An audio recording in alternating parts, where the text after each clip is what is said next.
when we are looking at good and powerful cancer registries, and cancer registries also taking the lead, then we easily arrive at Nordic countries. One of the reasons being their long history in cancer registration, but also their way of working together between countries. And we are very happy to welcome Siri Laronningen to this symposium. She has worked in the cancer registry for almost 2 decades, with a focus on cancer coding, registration, classifications, terminology, and data flows, including automatization. And maybe some of you will say, oh, this is maybe some dry theory, but this is not true. These are crucial aspects for a cancer registry. And you were, and you are very able, Siri, to make this very speaking and alive. Witness of this, I have to share this with our public, that you were the winner of the European Network Cancer Registries Prize of the most active and interactive person during our Congress mid-November. So, since 2019, you are the head of the NORDCAN initiative, the secretariat. And NORDCAN rings a bell for many of us. So we are really ready to listen to you about the messages you could give us from the cooperation of cancer registries in the 7 Nordic countries. The floor is yours, Siri. Thank you very much, and thank you very much for giving me the opportunity to say a little bit about NORDCAN. And that is, of course, one of the big fruits of the, the Nordic cooperation.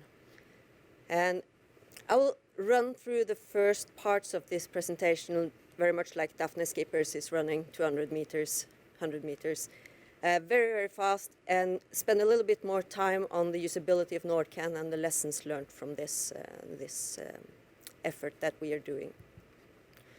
So NORDCAN is the fruit of a collaboration for the Nordic countries way back since the 1950s, so it's a long-term cooperation, and also a collaboration with IARC. We made a web tool in 2002, which we have now renewed. We had to change the technology a little bit to make it more visually pleasing and more dynamic. And it provides incidence, prevalence, mortality, and survival in the Nordic countries. These are the 4 cornerstones of the cancer epidemiology. So NORDCAN is, in fundament, a tool for cancer surveillance. As I said, this is a cooperation between many parties. It's the Nordic countries, it's NCR, which is the Association of Nordic Cancer Registries. We have the NORDCAN secretariat hosted in Norway now from 2019. It used to be in Denmark. Denmark has done a tremendous work on this. And we also have the funding from the Nordic Cancer Union, so bringing a lot of cancer foundations together to work on this. So what can you find in NORDCAN? Well, there are fact sheets that explains the incidence and trends for most of the cancer sites. You can find different ways of visualizing incidence and mortality statistics. You have predictions to look into the future. You have demographics. There's some been shown already today from the Dutch report. You have prevalence, how many people living with the cancer diagnosis today, and you have survival. So we have all of this and very nice visualization for different purposes. It looks like this. I'm not going to go through the statistics here, but you can see it's quite visually pleasing. It's dynamic. On the left side, you can choose, you can click countries on and off. You can do regions of the Nordic countries. You can choose cancer sites, male, females, together or separate. And this is an example of the fact sheets, and we have that in the different languages, the Nordic languages as well, so you can get a fact sheet in your own language. We also have the cancer dictionary, because it is important to know which cancer sites are we really counting in this group and this group. And that is also translated to all of the Nordic languages. all of this data is ready, available for anyone who wants to use it. So you can download it to different file formats using directly from the web tool. So please just use it for all it's worth. We have done quite a big job the past couple of years to look at the data management and flow in NORDCAN. Because like all cancer registries, I think, we had this old way of sharing data. We extracted all of the data in the different cancer registries, and we sent it to one central place, and they did all of the computation, calculations. That was Denmark, the secretariat in Denmark, which did all of this. And then we sent aggregate data to IARC to put into the NORDCAN database and provide the basis of the web tool. Then GDPR came along, and it forced us to be innovative and find new ways of sharing this data. So we flipped the data flow around a little bit. We tailor-made our script, our Instata script, to do all of the calculations within the boundaries of each cancer registry. And then each of the cancer registry send aggregate data directly to IARC. So the role of the secretariat is now to provide the specifications and the tailor-made script to do this. So we're moving towards more of a federated analysis way of doing this, which is, I think, a key point also for the future. And this was then in keeping with the GDPR rules, because we are not allowed now to share individual data with IARC, which is a huge problem, but we need to find ways to make sure that we can still keep this cooperation going. So we made this risk analysis, we made sure that we are only sharing anonymized data, and we made a huge effort to make this happen. And we made it. We now have data from until 2019 in NORDCAN, and we are able to share these data. So that's a big effort for us. This is just an example of the script we made. I'm not going to go through the R script here. For those interested, you can look more into it in the slides. So why did we do all of this effort and work to have NORDCAN up and running? We did it because it is important for cancer surveillance. I will show you 3 examples now, one from the past, one from the present, and one from the future, with examples from NORDCAN, where you can see this. The first example is what happened to the Danish cancer survival.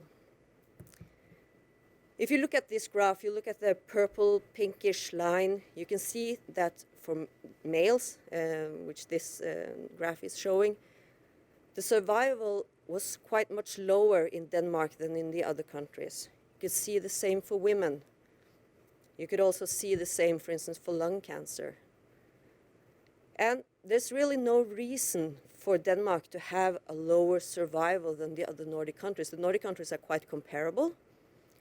So they looked into this, the Danish society looked into this and said, okay, we can't keep like this, we need to do something about this. So introducing, for instance, standardized cancer care plans for the patients, and looking at diagnostics, looking at screening, looking at treatment options, they were able to change and now have a survival almost on the same level as the other Nordic countries. And that is one example of how you can use statistics, the basic, maybe a little bit boring statistics from the cancer registries, to make implementations, which really plays a big role. You can use also NORDCAN, for instance, and other, like Global Cancer Observatory that Elisabeth was mentioning, and the ECIS platform, and all of these cancer statistics. You can use it to break it down to smaller pieces to let us see the whole picture clearer. An example here for melanoma. You can see the incidence of melanoma rising quite high. This has been mentioned also earlier today by several of the speakers. And the mortality seems to be quite the same. So, okay, incidence is increasing, mortality not increasing that much. What shall we do about this? If we break it down and look at the age group 0 to 54, sorry, you can see that it's, well, the incidence is increasing quite a lot. That was maybe the previous pictures, sorry. Yeah, so if you compare age groups, you can see that the incidence is really increasing most for the oldest age group. And also mortality is increasing quite a lot for that age group. And that helps us think, okay, we need to tailor make our message to the public, to the society, some way that we can help prevent that amount of mortal melanoma cases among the oldest patients. The third example is, what can we expect in the future? This has also been brought up by several today. All of the points have been said by the other very good presentations, but I think we can repeat those. I think that's a good thing. This is predicted numbers of lung cancers in the future. Even though the risk is changing in at least some of the countries because fewer people are smoking, the numbers of lung cancer cases will still be increasing for quite a lot of time ahead, to 2030, not leveling off maybe until 2040. So we can't afford to build down the surgery units for lung cancer surgery, for instance. We need to plan to take care of these patients in the future as well. So, is cancer statistics boring and not useful? I might be preaching a little bit to the choir here, because the answer is, of course, no. Boring cancer statistics is of high importance. It is the fundament of everything we do. So we can build a fundament from the cancer statistics, and we can build a house on that that serves all of the other needs we have. But it is necessary to have cancer statistics that follow long-term trends. For instance, that's necessary to predict into the future what's going to happen. It's necessary to be able to break it down because cancer is not one disease. It's a lot of different diseases. And it differs from different regions. It differs in different genders. It differs in different ages. So we need to be able to break it down to smaller pieces to look at what's actually happening here. And pulling together data, because the Nordic countries are quite small, Sweden being the largest of the Nordic countries. But by pooling the data together, we can get a better overview, both of the trends we can compare, and we can also look at a little bit more rare cancers and see what's happening there. And from the cancer statistic, we can discover patterns that would allow us to see where do we need to dig more. Where do we need to talk to clinicians? Where do we start using clinical registries? And with that also the voice of the patient through, for instance, patient-reported outcome measures. Where do we need to do more research? And probably we need to do all of these things at the same time. But there are some challenges, and I think timeliness is a challenge that all cancer registries are very aware of and trying to solve. Because it takes a lot of time to get quality assured data for a year, for instance, for all of the cancer cases. And we saw this through the COVID-19 pandemic, that we really wanted to have data ready much sooner than most of us could provide. Because we were very eager to see how did the pandemic really affect cancer diagnostics and cancer treatment. So timeliness is a challenge. It's a challenge for the cancer statistics to keep it clinically relevant, because there is a little bit gap between the kind of basic cancer statistics and what is clinically relevant. So we need to work together with the clinicians and the clinical registries also to close that gap. And as I mentioned, starting, for instance, with GDPR and other things as well, data sharing is an increasing issue. So we need to find ways that we can still pool our data together and still do all of the research and the cancer statistics that we need to do. Federated analysis is one way of solving it. There are several European initiatives like OMOP and EHDS2 and other initiatives to try to overcome this and make the very, very excellent European cancer data even more useful in the future.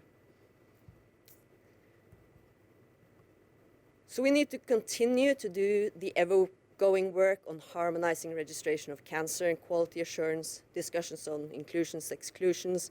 This sounds like a little bit nerdy and specific things, but it's super important, and it has been mentioned earlier today as well, because we need to be sure that we compare apples with apples and not apples with pears, for instance. So we need to be sure that we are actually comparing the same thing.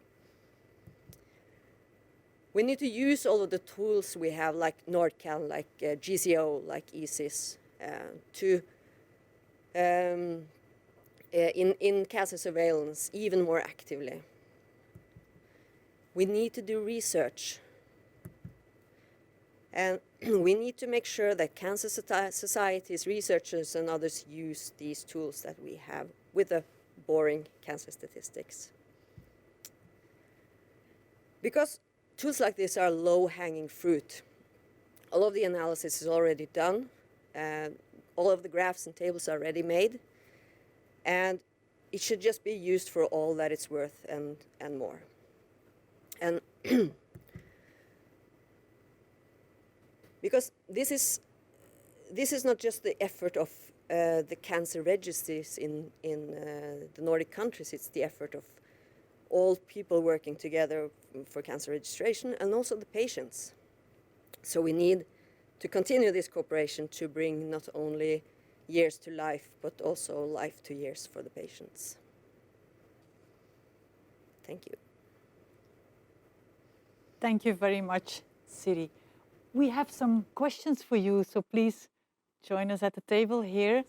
And I have a first question for you. Do you have any idea, the NORDCAN system, how many different users are really using your system? Ooh, I should have checked the statistics before I came here, but it is a lot. But it differs a little bit between different countries. Yeah. And do you have any idea of the type of users that are really there? Do you check on it or do you list it? We don't have statistics on different users, but I do know from kind of word of mouth that it's a lot of patients using it through, for instance, the Danish Cancer Society. They're linking to NORDCAN through their fact sheets. They're using NORDCAN fact sheets, actually. And I get a lot of emails from researchers wanting to use the data as well.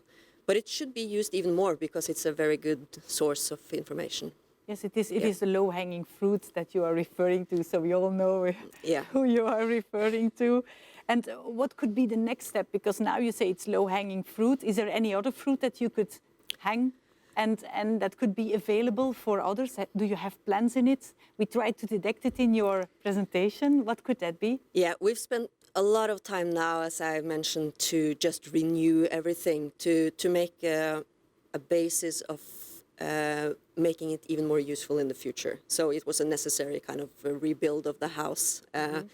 But we don't have stage, for instance. We talked about that earlier. Yeah.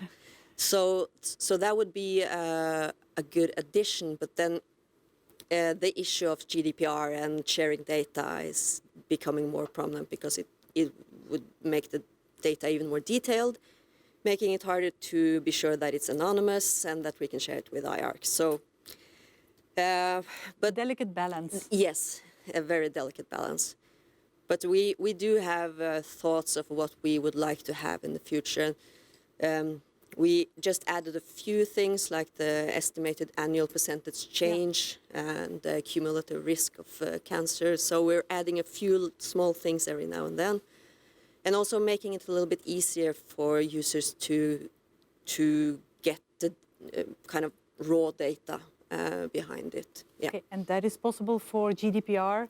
regulation too? Yeah, it's as long as the data is anonymous and they can just download the anonymous data. But now they have to download several Excel files, for instance, to build the data that they need. So making it maybe a little more easy to get that. So you're more aggregating the data also to avoid small cells and yeah. So GDPR is not making our lives easy, because with NORDCAN you're really taking care of the visibility of the cancer registry, and then you're doing it with a lot of countries together in the Nordic.